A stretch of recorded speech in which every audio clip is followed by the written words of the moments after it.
Hey, ladies and gentlemen, this is your friendly neighborhood English teacher, Mr. Weaver, and we want to start off today by giving you a little bit of background information on the country of Afghanistan in order to set you up for the reading of our next work, The Kite Runner by Khalid Hosseini. Hey, we want to kind of start off this presentation by talking a little bit about the setting of Afghanistan, which is maybe not what you would expect. I often get students that say Afghanistan's probably a big desert like Iraq or Iran, and reality is that Afghanistan might be a little differently located than what you think. It borders Pakistan, Turkmenistan, Uzbekistan, and Tajikistan. And the terrain is not, if you will, predominantly desert, if you will. It's more rocky. It's dry. It's mountainous in the central parts of the country. You will notice, for instance, within the novel itself, there are seasons that are not incredibly dissimilar to the ones that we have here in Pennsylvania. There's very hot summers, there's very cold winters, there's changes of seasons, and you will notice that those seasonal changes correspond with different kind of cycles in the novel, different things that are happening to our main character, Amir. Certainly the springtime is that time of kind of rebirth, and the summer is a time of life, and fall is a time of kind of dying, winter is death, and the whole cycle starts over again. You're going to see some of those things reflected in the novel itself. Hey, as we're moving on, we ought to talk a little bit about the politics of Afghanistan. You see, Afghanistan is a country that has kind of had a tumultuous political history, a political past. The novel, for the purposes of the novel, we really want to go back to about 1978. You're going to actually see this in the work in the first number of chapters. In about this time period, there was a communist influence in the country that actually overthrew the government, overthrew the ruler, and took over the government. There was a kind of a weak communist proxy government that was set up then, that was supported by the Soviet Union at that time. This was the Cold War that was going on between the United States and the Soviet Union. And in 1979, the Soviet Union actually sent troops into Afghanistan to bolster that kind of, communist government that had taken power there. Hey, not only that, but the Soviet occupation was not welcomed by the native Afghans. In fact, there was a mass exodus of Afghanistan. As you can see, approximately 5 million people left the country and actually settled in neighboring Pakistan just to get away from this kind of Soviet influence, this Soviet occupation during that time. Now, this Soviet occupation, if you take a look, did last until about 1989, whenever there were several rebel groups in Afghanistan that kind of forced the Soviet Union out of the country. The Soviet Union dumped enormous monetary and troop and military resources into Afghanistan. But Afghanistan was sort of to the Soviet Union what Vietnam was to the United States. They could never really conquer it. They could never really take it over. The fighting groups in Afghanistan, the Mujahideen, fought against the Soviet Union until the Soviet Union decided to withdraw in 1989. When they withdrew, there was really no government left to run Afghanistan at that time, which is what eventually led by 1996 to the rise of the Taliban, who again take control of the capital city of Kabul at that time. Hey, not only that then, but under the Taliban's rule, human rights and civil liberties were kind of compromised. The Taliban had these kind of very strict Sharia laws that they put in place, kind of very strict versions of Islam, and as we well know, because this kind of bleeds into our own kind of intertwined history with Afghanistan, eventually the Taliban were the ones that allowed Al-Qaeda into the country and Osama bin Laden, which led to the attacks in 9/11, which actually do pop up at the very end of this novel as well. So, look, if we take a look at how these things then relate to the Kite Runner, you'll notice in the very beginning of the novel, there is a monarchy. And the country is relatively calm. You'll notice a lot of things are going pretty well, but within the first few chapters, we notice that there's some instability in the country that eventually causes our protagonist and his father to have to make some decisions regarding their well-being.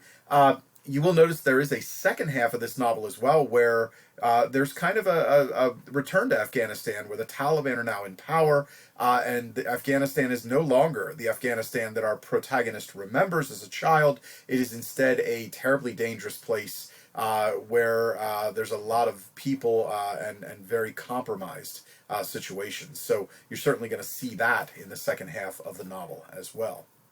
Hey, moving on, there are not just kind of political issues in Afghanistan at this time, but there's also racial and ethnic conflict that exists. You know, if you take a look, Afghanistan is a country that has a number of different ethnicities. Pashtuns, Tajiks, Hazara, Uzbek, Baluchi, and Turkoman people all live in Afghanistan.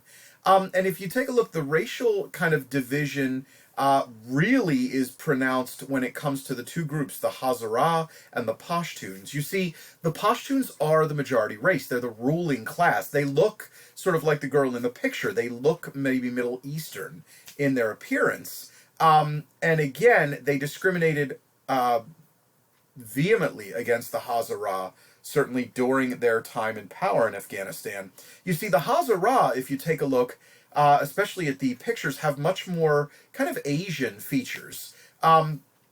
They are thought to be the direct descendants of Genghis Khan, who would have invaded Afghanistan again around the 13th century. And because they're viewed as invaders, they're not viewed as native Afghans. They function really as a servant class in Afghanistan. There's not a lot of wealthy Hazaras. Instead, the Hazaras serve the Pashtuns within this society. It's almost a class system that exists in Afghanistan at this time. Hey, you know, not only that, but we should also take a look at the divisions of Islam, because you see these ethnic groups break down when it comes to divisions religiously as well. Islam is the dominant religion in Afghanistan, of course, at this time, and there's two dominant denominations of Islam. They are the Shia and the Sunni. Now, you know, these two groups differ as far as their views of who their holy leader is, whether it's Muhammad or it's somebody else. That said, for importance for the novel, please know that the Pashtuns, this kind of ruling majority, are predominantly Sunni, whereas the Hazara, the minority class, the servant class, are typically Shia. So not only do these two groups look different based on their ethnicities, their races, but they have slightly different religious beliefs, which also is a severe problem because the Sunni and the Shia don't usually get along particularly well. Hey, within the context of the novel, it's probably important that we look at a couple of different characters.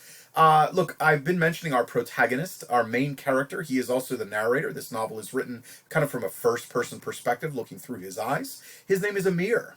You will notice that Amir's father is referred to as Baba. He is a wealthy Pashtun, and when I say wealthy, he has a lot of money, a lot of power, a lot of influence, and the novel really discusses how he gets that power and influence a little bit, and that is kind of interesting. He has a business partner. He's also his best friend.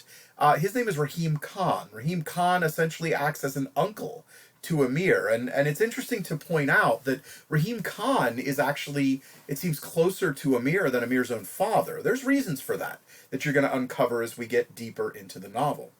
Hey, Amir, as we mentioned, Amir and Baba are Pashtuns. They are Sunni Muslims, and they have servants. Amir has a servant. He's a boy by the name of Hassan. Hassan and his father Ali are Hazara. They are Shia in their belief systems, and they are, again, servants in the household. They're considered a lower class. Hey, it's important to point out that there is also another boy who is going to pop up in this novel. His name is Asef. Asef is a Pashtun, sort of. You'll understand what I mean by that as you get into the novel itself. And Asef is a bit of a, well, not a bit, he is a bully. He does not like Amir. He does not like Hassan. And there certainly are profound implications regarding Asef and his bullying ways and what he ultimately does to our main character. The influence, the impact he has on him is pretty troubling, is pretty profound, based on his actions. So those are certainly things that will come up in the novel as well. Please be aware of that. Hey, you know, moving on, you're also going to see a few terms that might be a little different in this novel. You're going to see Jean Certainly after particular names like Babajan or Amirjan. This is a term of endearment. It's often used after a person's name. You're going to see the title Aha, which means leader or ruler, master or lord. If you think about it, you would often probably hear Hazara say or use this title when referring to Pashtuns, because they're referring to them essentially as their rulers, as their masters.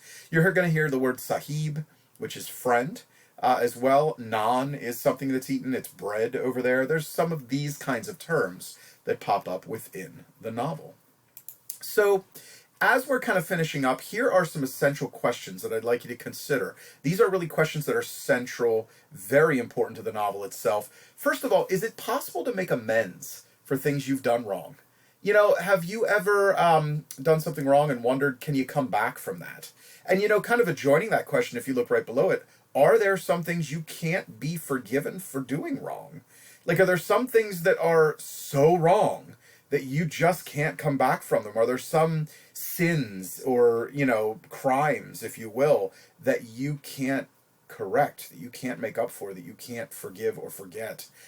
These are questions that are going to come up in this novel, pretty profound ones. And, you know, at the very bottom, this is also an important question. Is it ever appropriate or necessary to remain a silent bystander when someone is being hurt, whether physically or emotionally? And, you know, could you even think of one example? Certainly where this is the case. You know, is it ever okay to stand by while somebody is being hurt and abused? Or should you always try to help people? Should you always try to defend them? This is something that's going to come up in the novel too, that's going to be pretty important when it comes to our protagonist and certainly some of the other characters that we just mentioned. So this kind of gives you a rundown on the novel, The Kite Runner. We do appreciate you kind of sticking around for this presentation, and thank you very much for your time. As always, Carpe Diem.